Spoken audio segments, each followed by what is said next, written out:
Good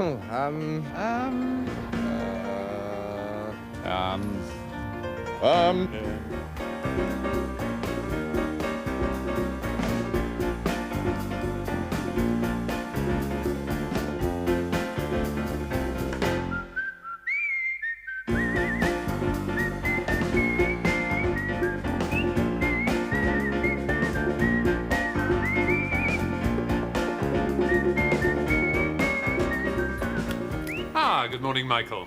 Sir. Good morning, Mr. Smear. Yes, well, we'll dispense with the good mornings if you don't mind. I haven't got time for good mornings. As you wish. No, you wanted to discuss something with me. I think you know why I'm here. I don't think I do. Tell him. Tell me what? Tell him what you told your mother last night. Come on. Sexual intercourse Can often bring up pregnancy in the adult female. can often bring about pregnancy in the adult female, yes. Yes? You heard that, did you?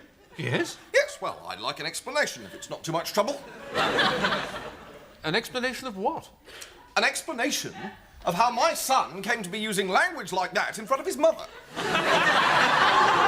I assume it's something that Michael's been learning in his biology classes, is that right? Yes, sir. Yes, with Mr. Hent. Glad to see some of it's sinking in. Well, this is a turn-up and no mistake. What is? I didn't imagine you'd be quite so barefaced about it. About what? I came here today to make a complaint about my son being exposed to gutter language in the playground. I am frankly staggered to find that this is something he's actually been taught in a classroom. I mean, what is going on here? Well, we're trying to teach your son. Are you indeed? Trying to teach him what? How to embarrass his parents? How to smack himself with heroin? What? Mr. Smear, I can assure you we have no... Call yourself a school?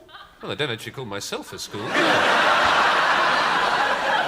be ashamed of yourself, filling a young lad's head with filth like that. Well, let me tell you something about the real world. You're here to provide a service. Well, that's quite right. Oh, well, that's quite right. Yes, well, I'm not happy with it.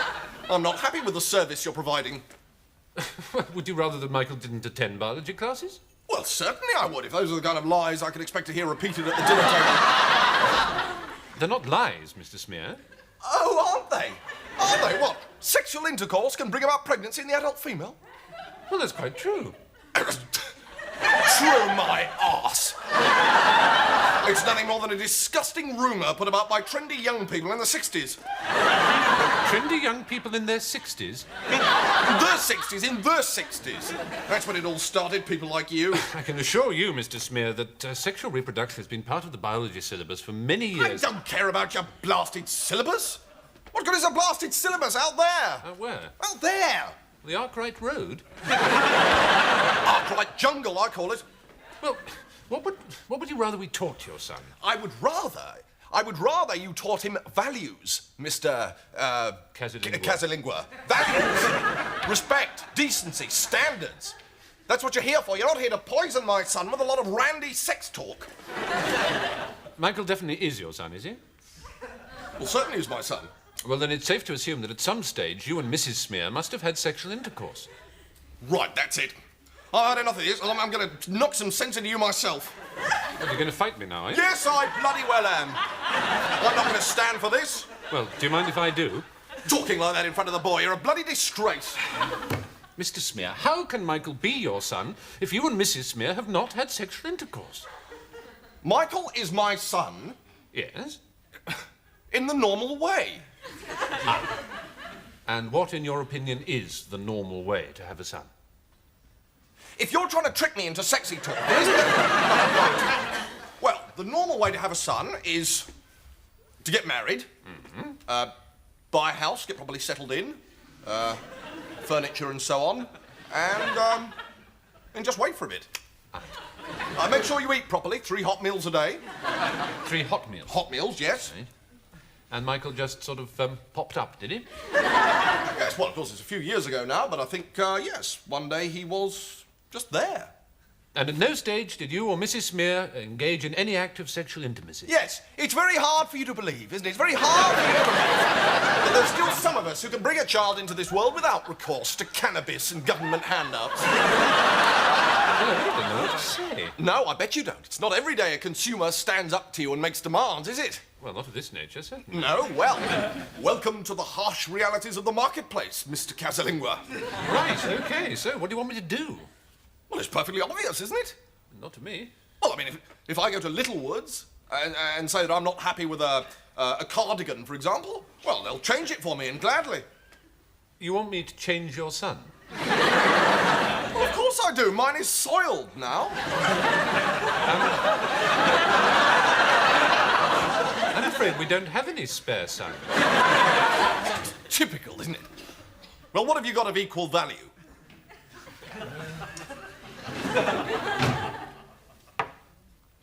Oh, we have got some locusts in the biology lab. Locusts? Do I have your assurance that these locusts will not embarrass Mrs. Smear at table with foul language?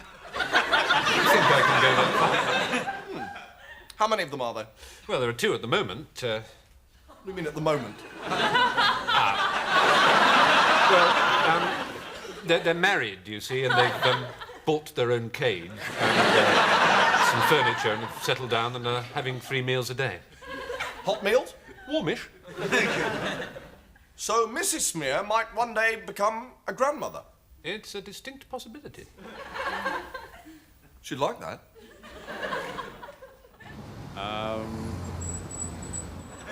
Well, they've got hotter pavements, I know that. Well, Sue Laurie used to, before she went mad. No. Just couldn't. Or am I thinking of bus lanes?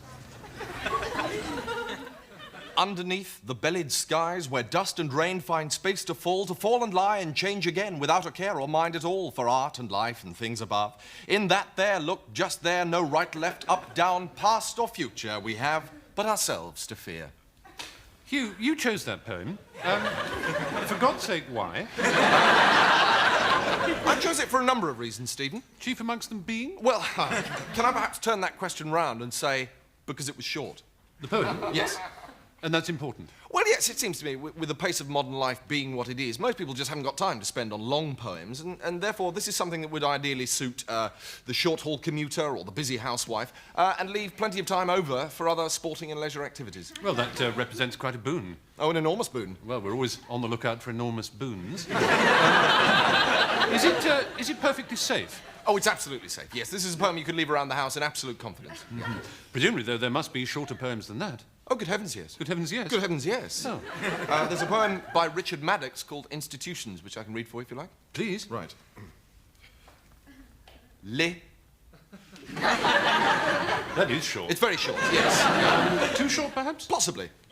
Nonetheless, it might suit, say, the very busy senior executive who's only got a few moments to snatch between meetings and so on. Well, that, of course, is the market that Maddox was aiming for. Right. Yeah. Now, round about this time, a lot of people are starting to think about going on summer holidays. Do you have any advice as to the kind of poems that might be suitable, say, for a family about to embark on a budget bargain break weekend fortnight getaway day now?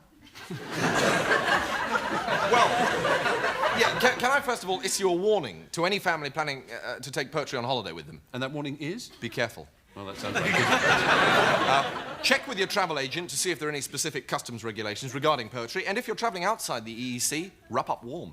Right. Do you have any particular advice on how to carry poetry abroad? Ah, yes. Now, I would say it's definitely worth investing in a proper travelling poetry bag. A travelling poetry bag? A travelling poetry bag, yes. You can get one of these at most big high street travelling poetry bag shops.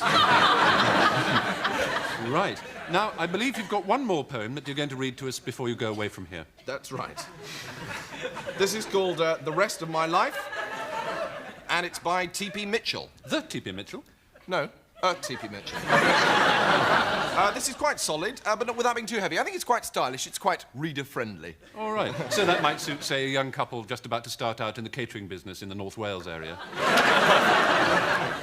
Forward and back, said the old man in the dance as he whittled away at his stick. Long gone, without a glance, to the entrance made of brick. Thank you. That's all right. I don't think anyone here can fail to be alarmed by what's happening to our young people. I'm thinking here of crime, of drug addiction, of easy sex, of all the vices that can destroy a young person's life. And I believe we must look to the schools to tackle this problem. Schools must help youngsters to develop a sense of decent, civilized behavior. Because everyone must surely agree that decent, civilized behavior is every bit as important as being able to subtract or take away. Basically, the plain and simple purpose of education must be to teach children, young people, not, I repeat, not, to break into my car.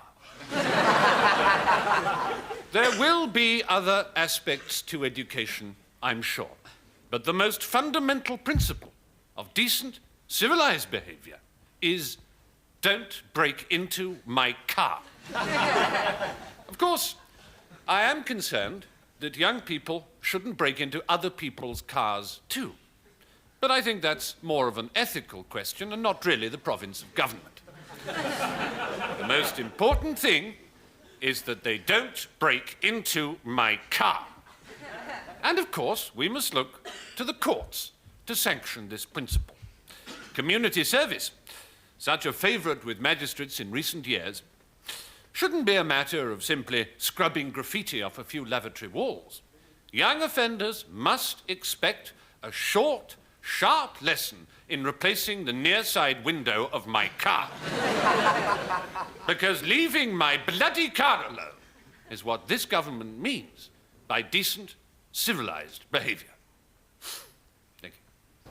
Well, it only takes about 10 minutes, apparently, and when you come out, you look exactly like Keith Harris. They don't feather up so easily. It's very hard to undo it, though, so you have to be absolutely sure. So, you'd like to join the SAS? Not really. Not really. Well, yes, all right. That's better. So, height? 9'6". Weight? 3 tons. Well, a bit over. That's better. Bit over 3 tons. It's well to be accurate on these matters. Saves complications later on. All right. Do you have any particular disabilities? I've got no sense of taste. Uh-huh. What in? Films? Music? No food. I can't taste food. Oh, dear. That might be a bit of a problem. Might that be a bit of a problem? I've just said it might be a bit of All a right. problem. Never mind. Pressing on. Special skills of any kind? I look good in black. Excellent. How old are you? 10 and a half. Shoe size? 28. Any particular quirks? Yes, I keep muddling up my shoe size and my height. I mean, my height to my shoe size. Oh, there, I've done it again. All right. All right. Are you good at small talk? What, weather and traffic? That sort of thing. Yeah, I can hold my end up. Splendid, splendid. How much do you know about the SAS? Well, not much, really. Not really, right. Well, the SAS was originally founded to be a crack secret, elite secret and crack assault force to work behind enemy lines during World War II. Right. Now, our role has changed substantially since that time. Now we are here primarily to act as a masturbatory aid for various backbench MPs. Yes, I'm afraid so. You see, it seems that a lot of today's parliamentarians are quite unable to achieve sexual gratification without fantasizing about their SAS, you see. So we have to go about the place being crack, secret, and assaulting and secret and crack all the time, and as elite as possible, just so these people can keep their marriages intact. Doesn't sound very exciting. No. Have you got anything else on your cards?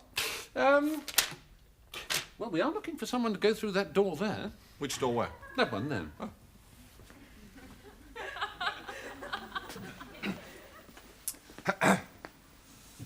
Yes. Hello, yes, I've just been looking for a particular book in the sports section, and it doesn't seem to be there. It's by Ted Cunterblast, and I think it's called The West Indies, A Nation of Cricketers. That'll be in the sports section. Yes, I've just tried that, and it doesn't seem to be there. Who's it by? Ted Cunterblast. The West Indies, a nation of cricketers. That's the one? It's by Ted Cunterblast. Yes, yeah, I know that, but have you got it? Well, apparently. Oh, good. Thanks very much. There are some bits missing. Have you read the book before? No? Then how do you know there are bits missing? Is there a problem, Sam? Yes, this book is incomplete. I think not, Sam. I beg your pardon? What you have in your hands is a copy of The West Indians, A Nation of Cricketers by Ted Canterblast, precisely as it was delivered to us, sir. Well, that's what I said. I told him that. No, but wait a minute. Look at this. Look at this. The West Indies aren't much good at cricket. That's all it says. That's the whole book. Did you enjoy it, sir? No, I did not. This book is supposed to contain an account of the last 5 Test series against England. All it says is the West Indies aren't much good at cricket. I envy you, sir. I can never read a book twice. Makes me giddy. Well, where's the rest of it? The rest of what, sir? Of this book, apart from anything else, it isn't true. Oh, ha ha, not true. Isn't it, sir? No, we haven't won a Test series against the West Indies for 14 years. Now, there I'm afraid I must take issue with you, Oh, sir. go on, Mr. Tweed. Take issue with him. England has not lost a game of cricket since the war. I beg your pardon? Even I know that. We do have copies of Wisden, if you'd like to check. Yes, all right, let's see them. Come on. Mrs. Pert?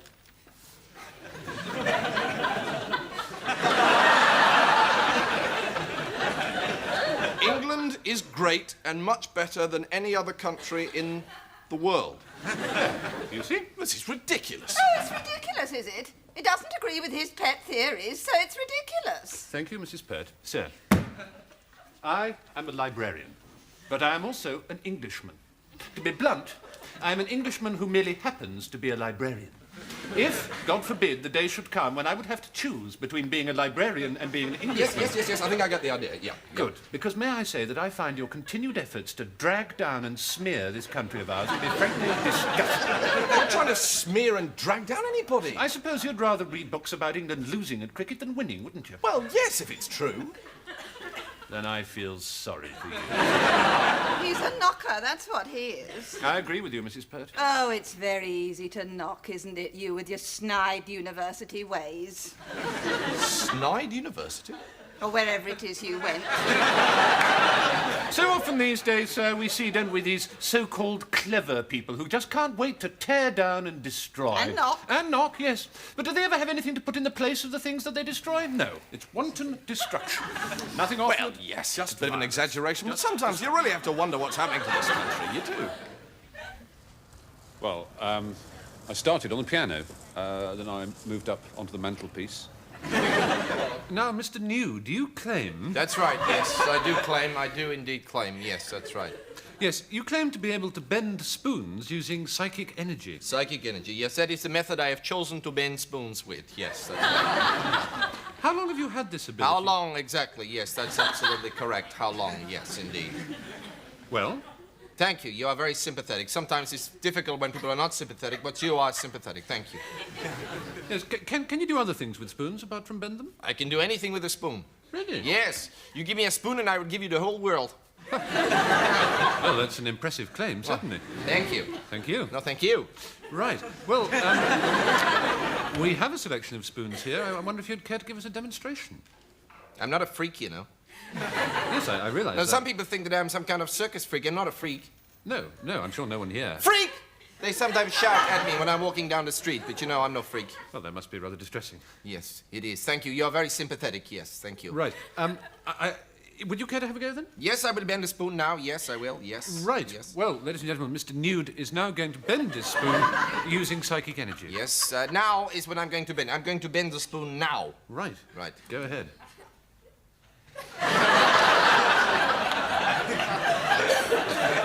I don't know if your cameras can get in close to see what has happened here, but the spoon is very bent. If I show you an ordinary spoon, you can see that this is now extremely bent. There you go. Well, the spoon is certainly bent. Well, of course it is. Of course it is bent. I bent it, so of course it is bent. Yes, that much is clear and beyond argument. No, forgive me. I am very tired now. It is very tiring for me to bend spoons, and I have bent too many spoons today. How many spoons? I've bent 4 spoons today. It's too many, you know. I'm not a circus freak. I'm a human being. Yes. Forgive me, Mr. Nude. No, of course. Yes, thank you. No, thank you. But from where I was sitting, it did rather look as if you bent that spoon with your hands. What are you saying? Well, simply that What is this? it's a bent spoon. A bent spoon, yes, so there. Yeah, but the question is, how did it become bent? You know, I'm not so sure that I like you as much now. I think maybe you're not so sympathetic after all. Maybe. Are you sure it isn't fraud that people shout at you in the street? Now, hey, look, mister, it is you who make the claims. You know, I bend spoons with psychic energy. I never claimed to be able to bend them with my hands. That is your claim. Well, you certainly did bend it with your hands. Yeah, well, yes, maybe the psychic energy does flow through my hands, yes. But the fact is that the spoon is bent. Well, I can bend spoons with my hands. I never claimed that my powers were unique. Always I stress that anybody can bend a spoon. And my book is not expensive, by the way. There. You see? You know, it just amazes me that I ever thought that you were sympathetic, you know? Because I now know that you're not sympathetic at all. And do you know what I have in here? Now, the beginnings of a hatred for you. Yes? Well, next week we shall be examining the claims If of viewers the in gentleman the who believes Matlock that in and previous Buxton areas of existence he Derbyshire was would like to the check their education cutlery doors, they will find a bent spoon and an unused Weetabix special offer coupon. Also, I can reveal that viewers in the town of Datchet over the age of 14 have a slight itch on the right side, which they are scratching as I speak. Good night. Papa. I haven't done this for ages. This is... I wouldn't suck it. Ladies and gentlemen, we were going to be doing a sketch for you at this point. but we're not now. Yes, we're not going to be doing it now. Or ever. Or ever, probably, unless this country radically changes direction. Which looks unlikely. Which, on the face of it, does seem to be unlikely. The reason we're not going to be doing this sketch is that it is a sketch which contains a great deal of sex and violence. A great deal. Yes. Lots of sex, lots of violence. During the course of the sketch, Stephen hits me several times with the golf club.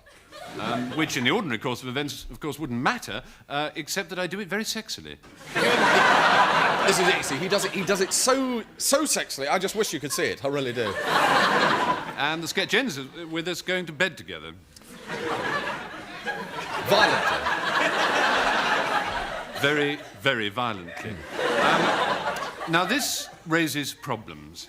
Not for me. No. Nor indeed for me. But Sir William, now Lord Rees-Mogg, the chairman of the Broadcasting Standards Council, has seen our sketch, and he didn't like it one bit. Well, he liked it one bit. He liked it one bit, but he didn't like it lots of other bits. Now, we wouldn't want you to run off to Cornwall with the idea that Sir William's remit with the Broadcasting Standards Council is so sweeping as to be a kind of government thought police. No. The concern, as always, is primarily for standards. Standards. For the sake of our children. And so, in a generous spirit of give and take, Sir William has taken our sketch. And we have given it to him. And he's written another one for us to do instead, which is completely free of any gratuitous sex and violence. And shows due and proper regard for decency and standards. Promoting family values and protecting our children. Sir William has called his sketch, quite simply, Bitch Mother, Come Light My Bottom. And we're going to do it for you now. So, Bitch Mother, Come Light My Bottom by Sir William, now Lord Rees-Mogg.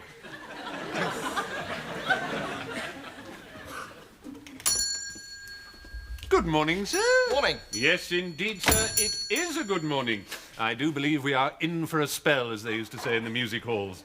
Not too hot, but not too mild neither. Pray the weekend just past, sir. May I inquire as to whether sir was in receipt of an enjoyableness, or did events prove themselves to be of an otherwise nature? No, very pleasant, thank you.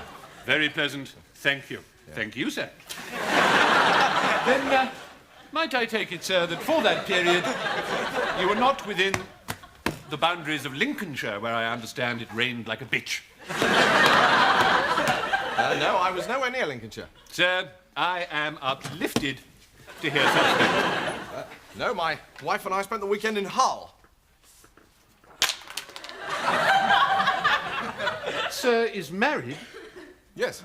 I had literally no idea. Never mind. Sir, my remissness in failing to felicitate sir upon the joyousness in good tidings is something I fear I shall have to live with for the rest of my life. Now, to business.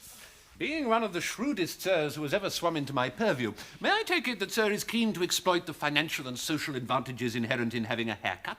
A haircut, that's right, yes. Of course, a haircut is a hair enhanced, if sir will entirely fail to slash my throatlet for being so old. Now, sir, the hair in question is? What? The hair currently under advisement belongs to? What do you mean? What do I mean? Yes. Sir, I sneaked myself towards the suspicion that Sir has cast me as the mouse in his ever-popular cat drama. It's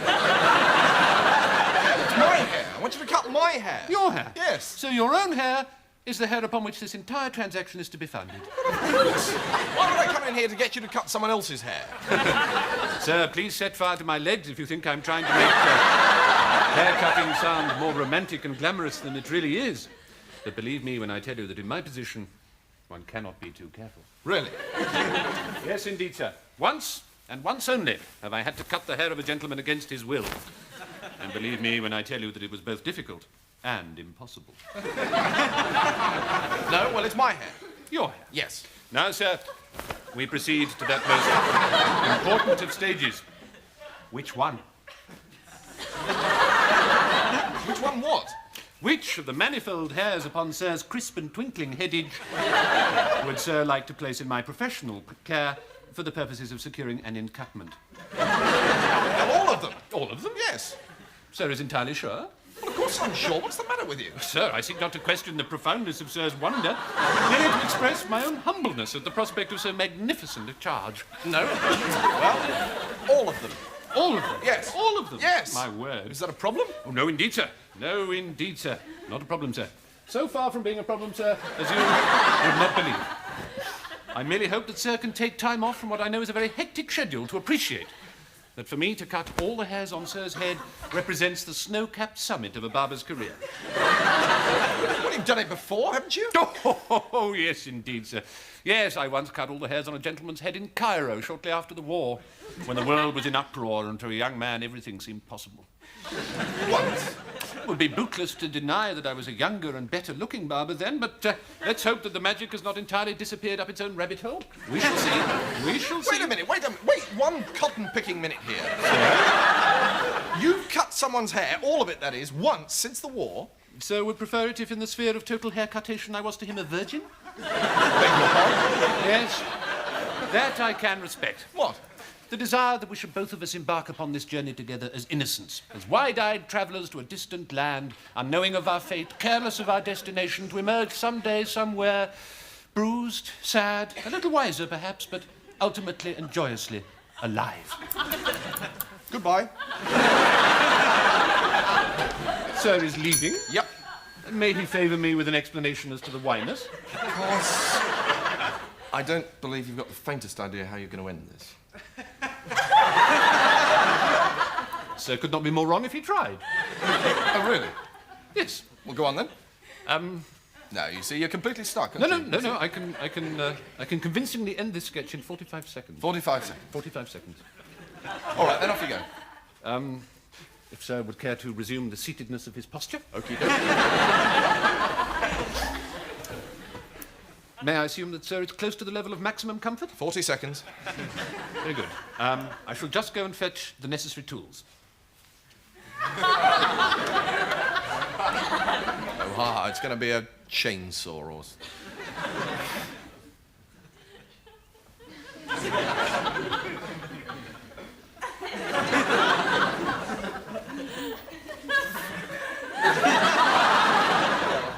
never said it would do you any harm, unless you suck it.